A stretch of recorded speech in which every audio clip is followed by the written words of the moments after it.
This is Mark Marshall from MTC Media with your Canelo Alvarez, Dimitri Bivol preview. So again, Canelo plans on fighting twice this year. If he wins Saturday night, we're looking at Triple G, probably Mexican Independence Day weekend, somewhere around there. But when we take a look at this fight, there's a reason why Canelo is minus 500 and Bivol is plus. I think it's 1,800 or 1,400. It is big. We'll grab it for you. He is. Oh, he's plus 400 now. So he's not as big as I thought he was. He might as well be plus 1,400. But the reason why is because Canelo has handpicked these fights. And this is the perfect fighter for him because Styles make fights. But again, it's not going to be a fighter who can hurt him. And he's also not going to be a fighter who can out technical him. Because of those two things, it makes this being an easy fight for Canelo Alvarez. Now, let's take a look here. Easy does not mean wide on scorecards. Because the way I look at this fight is Canelo will be able to win his 10-9 rounds by wide margin.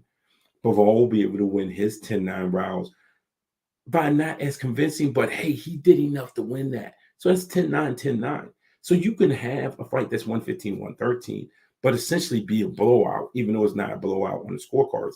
Now, I believe this one's a blowout. I think Canelo moves around the ring. He does what he always does. He's going to go ahead early on. He's going to move around, fill out, probably not be as active as he will as the fight goes on. He'll build it up. And maybe they'll give Bivol, a couple of early rounds just based on activity. But as the fight goes on and Canelo settles into his game plan based on what Bivol is doing, that's when the fight becomes a wide margin. And that's where he looks dominant. We saw it against Caleb Plant. As time went on, Canelo just started picking him apart. He knew where the holes were. He knew where the movements were. And he took complete advantage of that. Expect the same thing Saturday night. Look, I agree with Clarissa Shields, who earlier this week on The Zone said that as long as Canelo's in a position to handpick his fights, and I'm paraphrasing, that he's not going to have a fight that's going to threaten him. Because the guys who could threaten him, the Charlos, the Benavidez, the Boo Andres, he's not going to fight. He's going to keep fighting these guys, and then he's going to say, well, they're undefeated. They have titles and other things, knowing that stylistically they can't beat him.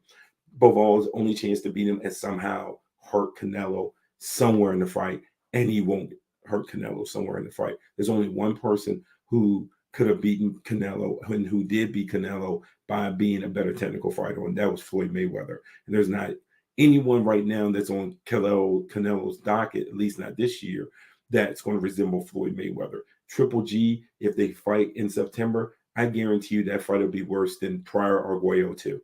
It will be a dominating performance because Canelo is still young, still in his prime, and Triple G, as far as fighting on that level, is spent and is done.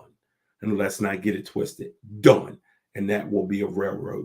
So look, I wish I could give you this big preview where there's some sort of guessing on who's going to win.